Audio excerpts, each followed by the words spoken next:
بسم اللہ الرحمن الرحیم نحمدہ ونصلی ونسلم علی حبیبہ الکریم الامین العزیز الرؤوف الرحیم وبعد فاعوذ باللہ من الشیطان الرجیم بسم اللہ الرحمن الرحیم یسبح للہ ما فی السماوات وما فی الارض الملک القدوس العزیز الحکیم صدق اللہ العظیم الصلاۃ والسلام علیک وعلی آلک واصحابک واہل بیتک یا رسول اللہ۔ سورہ جمعہ کا درس شروع ہونے والا ہے۔ سورہ جمعہ، سورہ صف ہو گیا۔ ہاں سورہ صف ہو گیا۔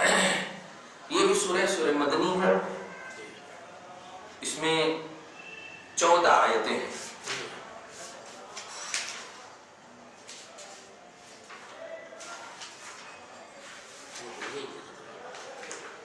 چودہ 11 آیتیں، اس میں 11 آیتیں، 180 کلمے ہیں اور 720 حروف ہیں، الفابیٹس، سمجھ رہے ہیں؟ 720 حروف ہیں۔ اگر پڑھیں تو عام دنوں میں 720 کو 10 سے ضرب دیجئے، کیونکہ ایک سے ایک کرے تو 10 نہیں ملتی، تو ایک حرف پڑھے تو 720 حرف پڑھیں گے تو کتنی نیکی ملے گی؟ آپ لوگ جوڑ لیجیے گا بعد میں، 10 سے اگر ضرب دیں گے 7200۔ ہاں الحمدللہ۔ چلیے بہرحال تو یہ تو عام دنوں کی بات ہے۔ رمضان میں پڑھے تو 1 سے 70 ملے گا، ایک پڑھے تو 70 ملے گا، تو یہ کوانٹیٹی حدیث میں ہے، لیکن اللہ چاہے تو بے حساب کیا ہے، تو بسم اللہ الرحمن الرحیم۔ اب یہاں پر دیکھیے غوث پاک جو سورہ فاتحہ، سورہ جمعہ کے شروع میں فرما رہے ہیں، اس سلسلے میں سب سے پہلے میں نے امام بخاری کی ایک روایت بڑی اچھی مجھے ملی ہے جو میں پیش کرنے جا رہا ہوں، توجہ سے سنیے۔ چونکہ آج کل تھوڑا دیکھ رہا ہوں میں کہ اگر صرف مطلب ایک سائڈ سے کچھ تعلیم دیجیے نا، نہیں بخاری میں ہے کیا، یہ بھی جملے بولے جا رہے ہیں، بخاری میں ہے کیا، تو امت کے ہم دونوں طبقے کو فیض دینا چاہ رہے ہیں غوث اعظم، کہ غوث اعظم نے جو تفسیر کی ہے تو وہ تفسیر ایسا نہیں ہے کہ وہ امام بخاری کی تفسیر کے خلاف ہے۔ غوث اعظم نے جو ترجمہ کیا ہے وہ امام بخاری کے خلاف ہے، ایسا نہیں ہے کہ جب غوث اعظم کا ترجمہ ان کے مطابق ہے تو پھر غوث اعظم کو بھی ماننا ضروری ہے، یہ ہے اصل، سمجھ رہے ہیں؟ ڈائریکٹ ان کو بول دیجیے تو تکلیف ہو جا رہی ہے، پریشانی ہو جا رہی ہے، تو چلو ہم ان سے لیتے ہوئے، تو اس لیے ہم نے ایک نئی پالیسی اپنائی بخاری شریف، اسی لیے کافی میں لے آیا ہوں 2-3 دن سے۔ سورہ جمعہ کی آیت نمبر 3، یعنی اس سورہ جمعہ کے نزول کے بارے میں امام بخاری فرماتے ہیں، سورہ جمعہ کی جب تفسیر کرتے ہیں کتاب التفسیر میں حدیث نمبر 4897 میں امام بخاری فرماتے ہیں آیت نمبر 3 کی، یعنی سورہ جمعہ کے آیت نمبر 3 کے حوالے سے، کہ رسول اللہ صلی اللہ علیہ وسلم سے سوال ہوا، ایک آیت ہے اس کے اندر جس آیت کے بارے میں سوال ہوا کہ من ہو یا رسول اللہ، وہ کون لوگ ہیں، ابھی آئے گی یہ آیت، کہ اللہ تعالیٰ کے رسول جو ہے پاسٹ کے بھی ہیں، پریزنٹ کے بھی ہیں، فیوچر کے بھی ہیں، یہ رسول تینوں زمانے کے ہیں، اب کوئی رسول نہیں آئے گا۔ تو کہا یا رسول اللہ جو اب تک نہیں ملے، یعنی فیوچر کے جو اللہ تعالیٰ کہہ رہا ہے فیوچر کے بھی ہیں، تو وہ فیوچر والے کون ہیں، فیوچر والے کون ہیں؟ تو یہ تیسرا سوال جو ہوا، 3 مرتبہ کنٹینیو ہوا ایسا سوال کہ کون ہے وہ، کون ہے وہ، بتائیے تو صحیح، بتائیے تو صحیح، وہ کون ہے؟ تیسری کوالٹی کے لیے مطلب یہ کہ اللہ کے رسول، اللہ تعالیٰ فرما رہا ہے کہ یہ نبی ان کے لیے بھی ہیں جو ابھی نہیں آئے ہیں۔ تو صحابہ نے کہا وہ کون لوگ ہیں جو ابھی نہیں آئے، فیچر والے ہوئے نا، کون لوگ ہیں؟ تو اللہ کے رسول صلی اللہ علیہ وسلم نے اپنا ہاتھ حضرت سلمان فارسی کے کاندھے پر رکھا، دھیان دیجیے، سلمان فارسی صحابی رسول، فارس جس کو ابھی پیرس بولتے ہیں، ابھی پیرس بولتے ہیں، پیرس جس کو وہ فارس ہے اصل میں، تو سلمان فارسی کے کاندھے پر رکھا اور ارشاد فرمایا، دیکھیے، ثم قال، ارشاد فرمایا کہ لو کان الایمان عند الثریا، ثریا جو ہے آسمان پہ ایک تارے کا نام، کہ اس آسمان پر جو ایک ستارہ ہے جس کا نام ثریا ہے، اگر ایمان، دوسری روایت میں علم بھی ہے، تیسری روایت میں دین بھی ہے، لیکن بخاری کی روایت میں ایمان ہے، اگر ایمان صرف ثریا ستارے پر بھی جا کر بیٹھ جائے گا، ایمان وہاں پہنچ جائے گا، تو ہاتھ رکھ کر بولے کہ ان میں سے ایک شخص آئے گا جو کہ اس ایمان کو آسانی سے پالے گا۔ تو اب کون ہے وہ لوگ؟ دھیان دیں، کون ہے وہ لوگ سوال تھا نا, تو آقا نے سلمان فارسی کے اس پہ رکھا, کہا کہ ان میں سے آئے گا, ان میں سے آئے گا, یعنی حضرت سلمان فارسی کے اس پر رکھ کر کہا. مطلق اگر کہتے تمہیں میں سے آئے گا تو ایک بات تھی, عام تھی, لیکن سلمان فارسی کے ہاتھ پر رکھ کر کہا ان میں سے آئے گا. اس کا مطلب یہ ہوا کہ یہ حدیث بالکل خاص ہے آیت قرآنیہ کہ وہ کون لوگ ہیں. تو اب شارحین کی بارگاہ میں ہم جاتے ہیں کہ بخاری شریف کی حدیث کی شرح جو کرتے ہیں وہ فرماتے ہیں کہ فارسی میں, پائرس میں حضرت سیدنا امام اعظم سے, امام اعظم سے اعلیٰ, آج تک کہ صبح قیامت تک کہہ رہا ہوں, ابھی تک, اس وقت تک جتنے بھی شاگرد کہتے ہیں, آج تک ان سے زیادہ علم والا کوئی آیا ہی نہیں. تو حضرت سلمان کے کاندھے پر رکھنے سے اشارہ نبی کے فیوچر کا علم غیب ہے کہ وہ حضرت امام اعظم کی بشارت دے. کہ ہم لوگ اصل کتنے بڑے مبارکباد ہیں کہ ہم جن کی تقلید کرتے ہیں, جن کو مانتے ہیں, ان کی بشارت مصطفیٰ کی زبان سے ملی ہے. جملے غور کریں, حضرت سلمان فارسی ہیں تو ان میں سے آئے گا, مطلب پائرس سے آئے گا. اور پائرس میں آپ دیکھیں گے نا کہ وہ کون ہے, تو امام اعظم سے بڑا عالم آیا ہی نہیں, تو وہی ہے, وہ بھی پائرس سے آئے گا, فارسی ہے. امام اعظم فارسی, ان کی نسل فارسی, ہاں, ان کے والد حضرت نعمان ہیں, حضرت امام اعظم کا نام نعمان, ان کے والد کا نام ثابت, ان کے دادا کا نام زوتی. فارسی نسل, ہاں, کچھ بول رہے تھے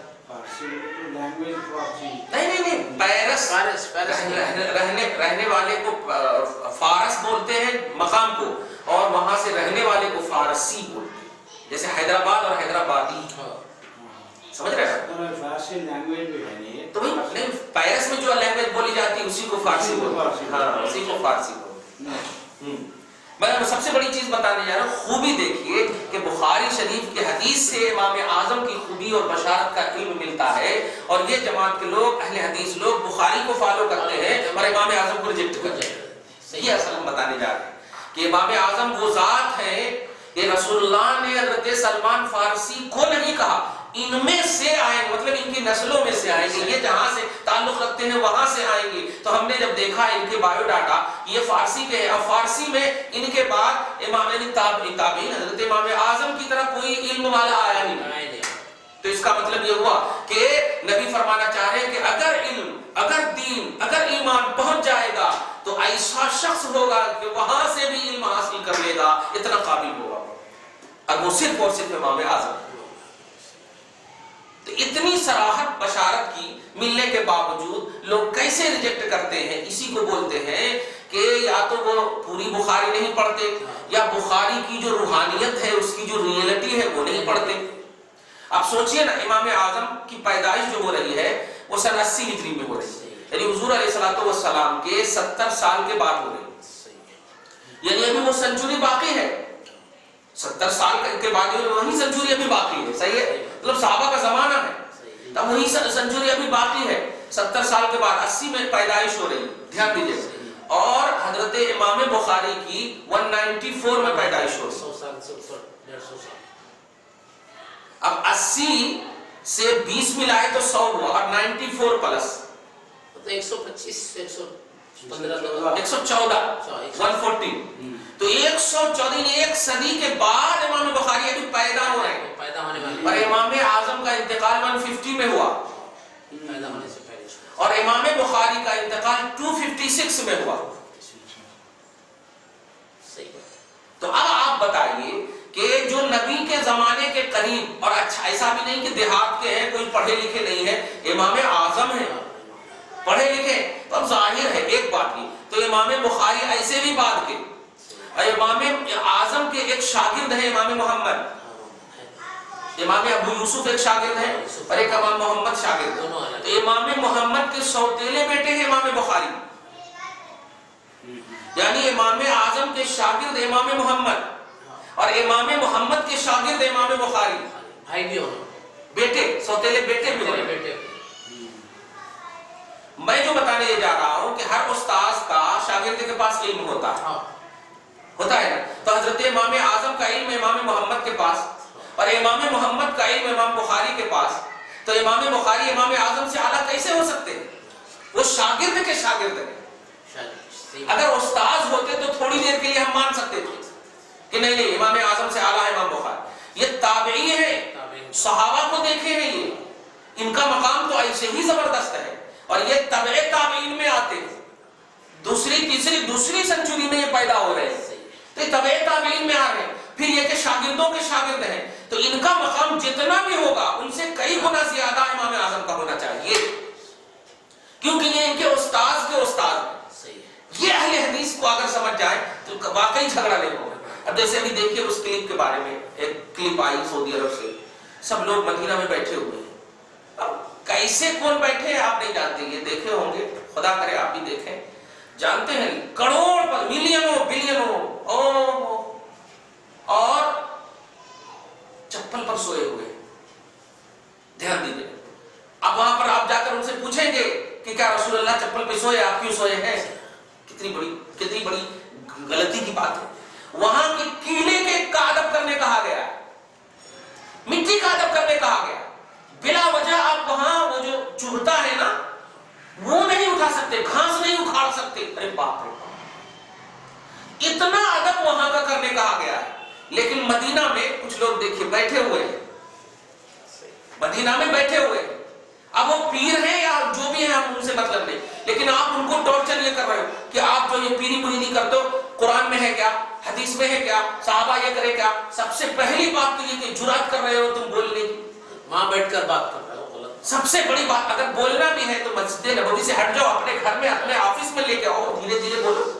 کیونکہ وہ در ہے، توجہ، وہ در ہے جہاں پر حضرت ابو بکر اور عمر جیسی شخصیت منہ میں کنکڑی رکھ لیتی تھی آواز کرنے کی، آواز نہیں کرتی. سورہ حجرات کے آیت نمبر 3 میں آپ دیکھیے، یا ایھا الذین آمنوا لا ترفعوا اصواتکم فوق صوت النبی، نبی کے سامنے اپنی آواز کو بلند نہیں کرنا. اب یہاں پر یہ مراد نہیں ہے کہ وہاں بلند نہیں کرنے سے مراد یہ ہے کہ جائز بولنا نہیں، کچھ بھی بولنا نہیں، ادب کا وہ احترام. اور یہ آیت اتری تو عمر فاروق اور ابو بکر نے عمل کیا ہے، کیونکہ انہی دونوں کی آواز کی بلندی کی وجہ سے آیت اتری ہے. یہ دونوں میں ہو گئے تھے تکرار تھوڑی سی، لیکن آپ دیکھیں کتنا چیخ چیخ کر بول رہے ہیں. ایک مطلب تعویذ پہنے ہوئے شخص کو کھڑے کیے ہوئے اور کہہ رہے ہیں یہ جو تعویذ پہنے ہو رسول اللہ نے فرمایا، بلکہ رسول اللہ نے فرمایا کہ جس نے تعویذ لٹکایا وہ شرک کیا. اب آپ بتائیے، ایک تو آپ اگر واقعی ہدایت کرنا چاہتے ہو تو ہدایت کا طریقہ سب سے بیسٹ یہ ہے کہ کسی کے پاس پرسنل اگر غلطی دیکھ رہے ہو تو اس کو پرسنل سمجھاؤ، عمومی غلطی ہے تو پھر عمومی سمجھاؤ. ایک شخص کے پاس اگر غلط ہے تو ان کو آپ بلا لو اور بازو میں ان کو کہو بھائی صاحب آپ جو یہ پہنے ہیں کس بیس پر پہنے ہیں، کس نے آپ کو دیا ہے، یہ طریقہ ہے. لیکن ایسے اٹھا کر سب کے سامنے چلا کر زور سے، ارے کچھ لوگ جو نماز پڑھ رہے تھے وہ بھی چھوڑ کر کے ان کے پاس آ گئے، ان کی طرف دیکھنے لگے. اب بتائیے وہ مصطفیٰ جو 1.5 لاکھ 2 لاکھ روپے خرچ کر کے جن کے در کو دیکھنے کے لیے آپ ہم سب ترستے تھے، اب ان کا در چھوڑ کر کے یہ نجدی مولوی کو دیکھ رہے ہیں آپ. کتنی بڑی مطلب وہاں پر بھی شیطانیت ہو رہی ہے، دیکھ رہے ہیں آپ، شرارت نفس ہو رہی ہے. تو یہ سب حرکتیں چل رہی ہیں. ہم بس یہی کہنا چاہتے ہیں کہ آپ کو ہم سے تکلیف ہے تو ہم سے ملیے یا ہم کو آپ بلائیے. آپ ہماری سزا پوری امت کو مت دیجیے، پوری امت کے سامنے ہائلائٹ مت آئیے، مت شو میں آئیے، اس سے امت نفرت پیدا ہو. ابھی بھی اس کلپ میں یہ کہا ہے کہ بھائی آپ کو لباس سے اگر تکلیف ہے تو اپنا بھی لباس دیکھ لیجیے، پہلے اپنا بھی لباس دیکھ لیجیے آپ کہ کیا آپ کا لباس سنت نبی کے مطابق ہے. اگر واقعی ہے تب بولنے کا حق رکھتے ہیں، اور واقعی آپ عالم ہیں تب الحمدللہ. آپ عالم ہوتے تو عالمانہ شان تو یہ ہے کہ نبی کیسے بولنا ہے وہ اچھے سے جانا، کن کو کیسے کنڈیشن ہوا کرتا. خیر، تو بخاری شریف کے حوالے سے جو واویلا مچا ہوا ہے وہ یہ کہ بخاری میں ہے کیا. خاص طور سے یہ ذاکر نائک بہت زیادہ بولتا تھا، آپ بولیے بہت زیادہ بولتا. ہم تو قرآن اور صحیح حدیث کو مانتے ہیں، بخاری شریف صحیح حدیث ہے، اگر اس میں ہے تو ہم مانتے ہیں، باقی میں ہے تو نہیں مانتے. سمجھا تو نہ نہیں. اب ایک چھوٹی سی بات، اب بخاری شریف کی یہ حدیث ہے نا، لیکن کیا میں نے بخاری شریف میں یہ لکھا ہے، یہ تو میں اپنی کاپی میں لکھا ہوں، یہ تو میری کاپی، یہ تو بخاری شریف ہے نمبر دیے نا نہیں دیا ہے میں نے، لیکن آپ کو تو بھروسہ ہی کرنا ہوگا نا کہ میں نے نمبر دیا ہے. آپ دیکھے تو نہیں، مطلب اگر میں کہہ دوں کہ بخاری میں ہے تو آپ مان لیں گے،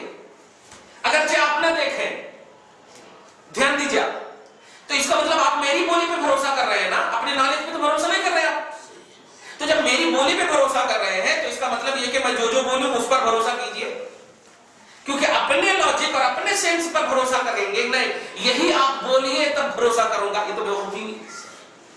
چھوٹی سی مثال، میں نے یسرنا القرآن کے بارے میں کہا تھا، یسرنا القرآن میں ایک حدیث پاک ہے، اسماء للہ تعالی الحسنى التي امرنا بها الدعاء من احصاها دخل الجنہ، اس سے پہلے ہے 99 یعنی اللہ تعالیٰ کے 99 نام ہیں، اللہ تعالیٰ نے دعا میں انہی ناموں سے پکارنے کا ہمیں حکم دیا ہے، جس نے ان ناموں کو پکارا وہ جنتی ہے۔ بخاری میں بھی یہ حدیث ہے اور مسلم میں بھی یہ حدیث ہے، لیکن آپ یسرنا القرآن اٹھائیے، یہ حدیث پرانی یسرنا القرآن میں یہ حدیث موجود ہے، نہیں اس میں نہیں ہے، نہیں میں ہم بھائی کی نہیں، لیکن پورے نام بولے نہیں کچھ پرٹیکولر نام نہیں حدیث میں ہے، کوانٹیٹی بتا رہی ہے حدیث، وہ تفصیل نہیں ہے۔ اللہ کے 99 نام ہیں، یہ 1 2 3 نہیں بتا رہے، 99 نام ہیں، جیسے آپ کے 5 نام ہیں، ہاں تو اس کو 99 نام بولنے سے یہ ہے جنت میں جائیں گے، جنت میں گنتے نا بھائی، سبحان اللہ وبحمدہ، سبحان اللہ العظیم، هو اللہ الخالق البارئ، یہ سب جو ہے اتنے بھی نام ہے۔ ایک تو معنی یہ ہے کہ پورے 99 نام، اور ایک معنی یہ ہے کہ یا اللہ، یا رحمان، یا رحیم، دعا میں یا قہار، یا وہاب، الگ الگ جو نام ہیں 99 انہی ناموں سے اللہ تعالیٰ کو پکارنا، ایک بارگی پکارنا یہ بھی جائز ہوگا اگر ٹائم ہے آپ کے پاس، اور اگر ایک الگ الگ نشستوں میں الگ الگ نام سے کبھی یا رحمان بول رہے ہیں، کبھی یا رحیم بول رہے ہیں، کبھی یا اللہ بول رہے ہیں، تو وہ بھی جائز ہے۔ تو مطلب ہاں پورے 99 بولنا نہیں، کچھ بھی بول سکتے ہیں، جتنے آپ بول سکتے بولو، ایسا بولو نہیں آپ نہیں سمجھے، نہیں، آپ دوسری طرف چلے گئے، 99 نام بھی بولے تو آپ عمل کریں سب کا، اور اگر آپ 99 نام میں سے 99 پوائنٹ پر جو ہے وہ بول رہے ہیں، یا 98 پر جو ہے وہ بول رہے ہیں، 97 پر جو ہے وہ بول رہے ہیں، وہ بھی جائز ہے۔ نہیں وہی 4 5 بھی بول رہے ہیں، نہیں بھی نہیں، بھی کیسے بولیں گے آپ اللہ کے 99 نام ہیں، انہی ناموں سے اللہ کو پکارنا، اب سب سے پکارے تو الحمدللہ عمل ہوا، اور نہیں سب سے پکارے تو ہوا، بس ہوا سب کا جس کو بولو۔ میں سمجھ گیا آپ کی بولی، آپ کو 99 نام یاد نہیں ہے، 4 5 یاد ہے، میں سمجھ کے بول رہا ہوں 4 5 یاد ہے، تو آپ کو 4 5 سر کا ملتا، 99 سر کا نہیں ملتا، نہیں ملتا، مگر بول لے سکتے نا، ہاں جو معلوم ہے بول سکتے ہیں نا، تو معلوم کرنا، 99 بھی کرنا، معلوم کرنا، ہمارے پاس ویسا نہیں چلتا، کرنا، ہاں بالکل الگ بات ہے، قرآن شریف میں بھی ہے، بالکل فرسٹ ہی میں یہ ادھر ہے ادھر ہے، یہاں سے دیکھیں یہاں تک، میں بھی دیکھا یہ بڑھ کے آتے سر، نہیں وہ کبھی کبھی جو ہے نا ایک لائن بھی ہو جاتے ہیں، ایک ہی معنی ہوتے، 99 ہے الحمدللہ، ہاں 99 ہے، ہاں دیکھ لیجیے گا، کوانٹیٹی کر لیجیے گا، نہیں کہنا میں تو دوسری طرف چلے گیا، نہیں وہ ایک منٹ میں بھی وہ قرآن شریف میں بھی دیکھا، میں گنا تو ذرا بڑھ کے آ رہے ہیں، اس میں کون سے کم نکالنے کے ہیں، کون سے نہیں معلوم، کبھی آپ سے پوچھیں گے بڑھ کے، ہاں نہیں ٹھیک ہے، یہاں دیکھ لیتا ہوں، کبھی میں ابھی نہیں دیکھنا، ہم صرف یہ بتانا چاہ رہے ہیں کہ دیکھیے ہے وہ بخاری شریف کی حدیث، لیکن لکھی ہوئی ہے کس میں، ہم یہ بتانا چاہ رہے ہیں، نہیں لکھی ہوئی ہے یسرنا القرآن میں، تو اب اگر یسرنا القرآن میں آپ پڑھیں تو آپ کا سورس آف نالج بخاری تو نہیں ہوا نا، آپ کا سورس آف نالج یسرنا القرآن ہوا، تو اب آپ جو ہے بخاری نہیں بول سکتے، آپ مسلم نہیں بول سکتے، میں یسرنا القرآن میں پڑھا یہ بولنا ہوگا، صحیح ہے؟ تو جتنے لوگ بھی بخاری اور مسلم کا ریفرنس پیش کر رہے ہیں ان سب سے آپ پوچھیں کیا آپ نے دیکھا ہے بخاری اور مسلم کو؟ سنا ہوتا، تو جہاں سے سنا ہے آپ وہ سننے کو سورس بنائیے نا، بخاری کیوں بول رہے تھے؟ جملہ سمجھے کہ نہیں آپ؟ میں کہنا یہ چاہ رہا ہوں کہ جو لوگ ہم پر یہ الزام لگاتے ہیں بخاری شریف میں ہے تو ہم اگر مطلب یسرنا القرآن کی بات بھی کہہ دیں کہ بخاری میں تو آپ مان لو گے، یہ کیا، یہ کون سا لاجک ہے؟ آپ بھی بخاری دیکھیے 7563 حدیثیں ہیں، 7563 حدیثیں جب بخاری شریف میں ہے تو آپ یہ جملہ بولنے سے پہلے آپ کو بھی ان کا مطالعہ کرنا ہوگا، صحیح بات، تب آپ ہم سے مطالبہ کر سکتے ہیں، ورنہ ہم یسرنا القرآن کی بولی کو کہہ دیں گے بخاری میں ہے اور آپ چونکہ مطالعہ ہی نہیں کہ آپ کو ماننے کے سوا کچھ نہیں ہے، اس میں مغالطہ ہوتا، اسی میں گڑبڑی ہوتی، اسی لیے ہم بخاری ہی کو مانتے، ایسا نہیں ہم نبی کی ہر حدیث کو مانتے،